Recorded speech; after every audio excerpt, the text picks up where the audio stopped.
आज ओटीपी में पहली खबर है, कॉकरोचों को जनता ने क्यों पीटा, चल गया पता। पीछे की स्टोरी आपको बताएंगे हम। वहीं दूसरे नंबर पर आज हम बात करने वाले हैं चीनी पर हाहाकार, इथेनॉल क्या इसके लिए जिम्मेदार। वहीं तीसरे नंबर पर बात होगी इमरान खान के साथ आधी रात को आखिर क्या हुआ पाकिस्तान में। तो चलिए शुरू करते हैं।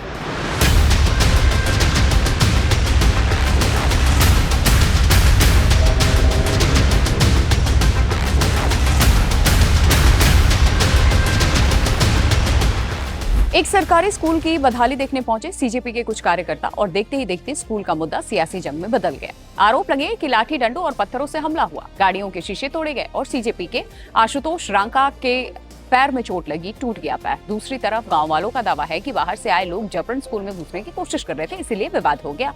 अब सवाल सिर्फ इतना नहीं है कि हमला किसने किया, सवाल यह है कि आखिर के एक स्कूल के निरीक्षण को लेकर के गाँव में ऐसा बवाल क्यों मचा कि मामला राजस्थान की राजनीति तक पहुंच गया। राजस्थान की राजधानी जयपुर के बगरू इलाके के रामपुरा कंवरपुरा गांव में सरकारी स्कूल को लेकर के शुरू हुआ विवाद अब बड़ा राजनीतिक मुद्दा बन चुका है। कॉकरोच जनता पार्टी यानी सीजेपी ने अपने स्कूल ठीक करो अभियान के तहत गांव के सरकारी स्कूल की स्थिति का निरीक्षण करने के लिए कार्यकर्ताओं को भेजा था। सीजेपी का दावा है कि स्कूल की हालत बेहद खराब है और बच्चों को ऐसी जगह पढ़ना पड़ रहा है जिसे पार्टी ने भैंसों के तबेले जैसी स्थिति बता दिया। इसी दावे की पड़ताल और स्कूल का निरीक्षण करने के लिए सीजेपी कार्यकर्ता गांव पहुंचे हुए थे, लेकिन गांव पहुंचते ही विरोध शुरू हो गया। ग्रामीणों ने सीजेपी कार्यकर्ताओं को स्कूल में जाने से रोक दिया। मामला बढ़ा तो धक्का मुक्की शुरू हो गई। इसके बाद हालात इतने बिगड़े कि मारपीट और पथराव के आरोप सामने आए। घटना में सीजेपी के आशुतोष रांका समेत कई कार्यकर्ताओं के घायल होने की बात सामने आई। गंभीर चोट के बाद आशुतोष रांका के पैर में चोट लगी, फ्रैक्चर हो गया और फिर उन्हें इलाज के लिए जयपुर के सवाई मानसिंह अस्पताल में भर्ती करा दिया गया। सीजेपी की तरफ से आरोप लगाया गया कि कार्यकर्ताओं की गाड़ियों के शीशे तोड़े गए, पत्थरबाजी की गई और उनके साथ मारपीट हुई है। आरोप यहाँ ये भी है कि कार्यकर्ताओं पर रेत तक उछाली गई है, लेकिन इस पूरी घटना की कहानी का दूसरा पक्ष ये भी है। स्थानीय ग्रामीणों का कहना है कि गांव के स्कूल के मामले में बाहरी लोगों का दखल उन्हें मंजूर नहीं था। ग्रामीणों का आरोप है कि सीजेपी कार्यकर्ता जबरन स्कूल में प्रवेश करने की कोशिश कर रहे थे, जिसके कारण विवाद भड़क गया। यानी एक तरफ सीजेपी से जनहित के मुद्दे पर किया गया निरीक्षण बता रही है, तो वहीं दूसरी तरफ ग्रामीण इसे गांव के मामले में बाहरी हस्तक्षेप के तौर पर देख रहे हैं। घटना के बाद सीजेपी के नेताओं ने सीधे भारतीय जनता पार्टी के कार्यकर्ताओं पर आरोप लगाया। आशुतोष रांका ने कहा कि मीडिया गांव वालों को इस घटना के लिए दोषी न ठहराए। उनका दावा है कि हिंसा भड़काने के लिए बाहर से लोगों को भेजा गया था और गांव वालों ने उन्हें खुद स्कूल का निरीक्षण करने के लिए कहा था। रांका का आरोप है कि वहां पहले से कुछ लोग मौजूद थे और पुलिस को भी कथित तौर पर पहले से जानकारी दी गई थी, लेकिन पर्याप्त कार्रवाई नहीं हुई। उन्होंने दावा किया कि हमला बीजेपी से जुड़े लोगों ने कराया। सीजेपी नेता अभिजीत दीपके ने भी सोशल मीडिया पर प्रतिक्रिया देते हुए आरोप लगाया कि राजस्थान में आशुतोष रांका पर बीजेपी के लोगों ने हमला किया और पुलिस ने इसे होने दिया। हालांकि इन आरोपों की स्वतंत्र पुष्टि इस समय इस रिपोर्ट में नहीं की जा सकती है और हमले के बाद आशुतोष रांका ने राजस्थान के शिक्षा मंत्री मदन दिलावर को सीधा अल्टीमेटम दिया। उन्हें कहा कि अगर 48 घंटे के भीतर आरोपियों की गिरफ्तारी नहीं हुई तो सीजेपी पूरे राजस्थान में आंदोलन करेगी। और इतना ही नहीं, उन्होंने इस बार शिक्षा मंत्री मदन दिलावर के इस्तीफे की मांग करने की चेतावनी भी दी है। यानी अब यह मामला गांव के एक स्कूल से निकलकर देशव्यापी राजनीतिक आंदोलन की तरफ बढ़ता दिखाई दे रहा है। इस विवाद पर कांग्रेस की तरफ से भी बीजेपी सरकार पर हमला बोला गया। राजस्थान कांग्रेस अध्यक्ष हैं गोविंद सिंह डोटासरा, जिन्होंने घटना की आलोचना करते हुए दावा किया कि हमला करने वाले सिर्फ ग्रामीण नहीं बल्कि बीजेपी के कार्यकर्ता थे। डोटासरा ने आरोप लगाया कि बीजेपी के कार्यकर्ता जनहित से जुड़े मुद्दों का विरोध करते हैं। इस बयान के बाद मामला और ज्यादा राजनीतिक हो गया और पूरे विवाद में सबसे बड़ा सवाल यही है कि आखिर जिस मुद्दे पर यहाँ ये कहानी शुरू हुई वो स्कूल की बदहाली हालत की थी, वो पीछे क्यों छूट रही है। अगर स्कूल वास्तव में जर्जर है, बच्चों को बेहतर भवन और सुविधाएं नहीं मिल रही हैं, तो उस पर सवाल उठना स्वाभाविक है, लेकिन किसी भी सार्वजनिक मुद्दे पर कार्रवाई का तरीका भी उतना ही महत्वपूर्ण है। सीजेपी का कहना है कि वो स्कूल की वास्तविक स्थिति देखने पहुंची थी। ग्रामीणों का कहना है कि बाहरी लोगों को इस तरीके से गांव में आकर हस्तक्षेप करने का अधिकार नहीं है। अब पुलिस जांच और सामने आने वाले सबूत ही ये साफ कर पाएंगे कि विवाद की शुरुआत कैसे हुई, हिंसा किसने भड़काई और आखिर आशुतोष रांका समेत सीजेपी के कार्यकर्ताओं पर हमला करने के लिए जिम्मेदार कौन था। फिलहाल एक जर्जर सरकारी स्कूल की कहानी राजस्थान में एक बड़े सियासी टकराव में बदल चुकी है और आने वाले 48 घंटे बेहद अहम है, क्योंकि सीजेपी ने साफ चेतावनी दी है अगर गिरफ्तारी नहीं हुई तो फिर स्कूल का मुद्दा पूरे राजस्थान में आंदोलन का मुद्दा बन जाएगा।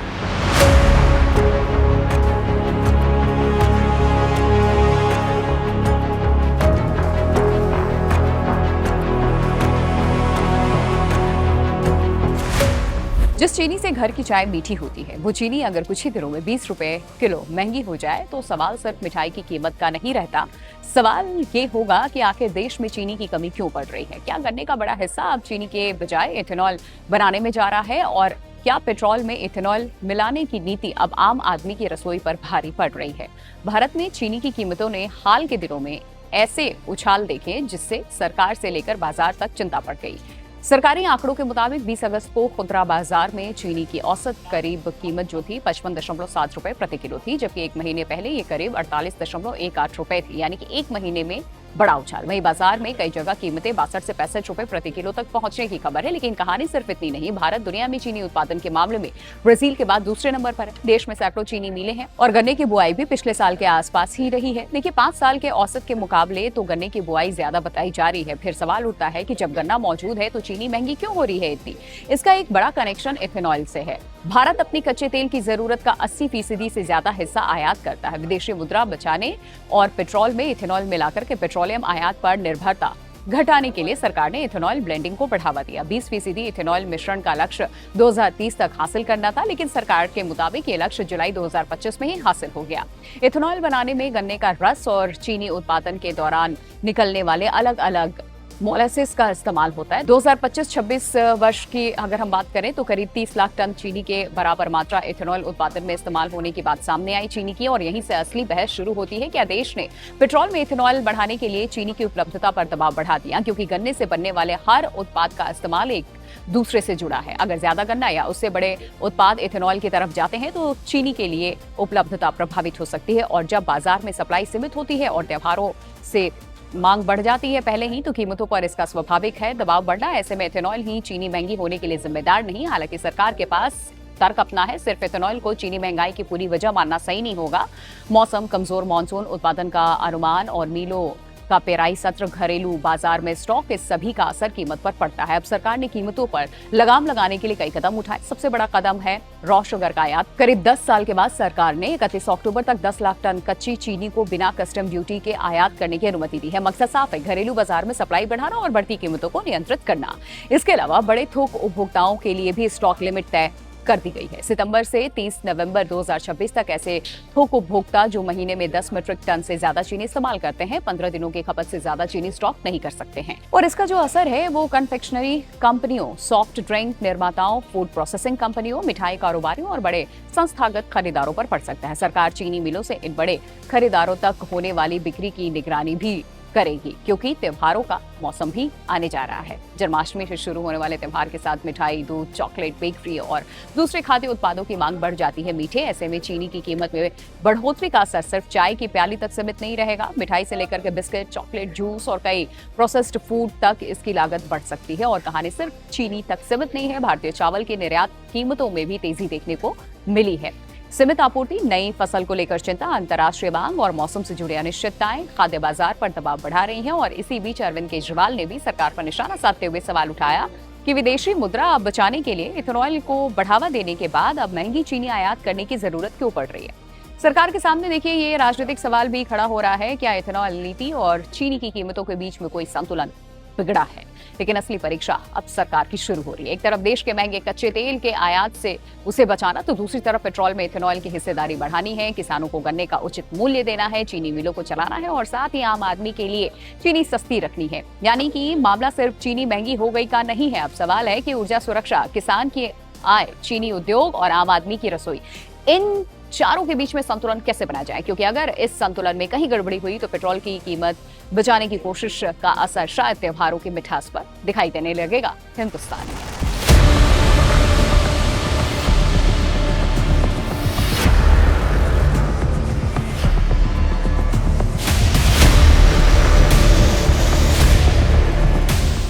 अंधेरी रात, कड़ा पहरा और जेल से अचानक बाहर निकाले गए इमरान खान। आधी रात का वक्त था।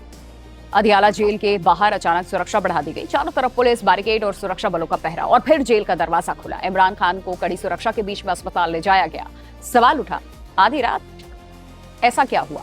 क्या इमरान की हालत इतनी बिगड़ गई थी कि जेल में रखना उन्हें मुश्किल हो गया था? क्या इमरान खान की तबीयत वास्तव में इतनी खराब नहीं थी कि उन्हें अस्पताल में रखा भी जाता? या फिर क्या इस पूरी मेडिकल कवायदत के पीछे पाकिस्तान की बदलती राजनीति की कोई बड़ी कहानी छुपी है? क्या सुप्रीम कोर्ट के आदेश का पालन सिर्फ मेडिकल जांच तक सीमित रहा?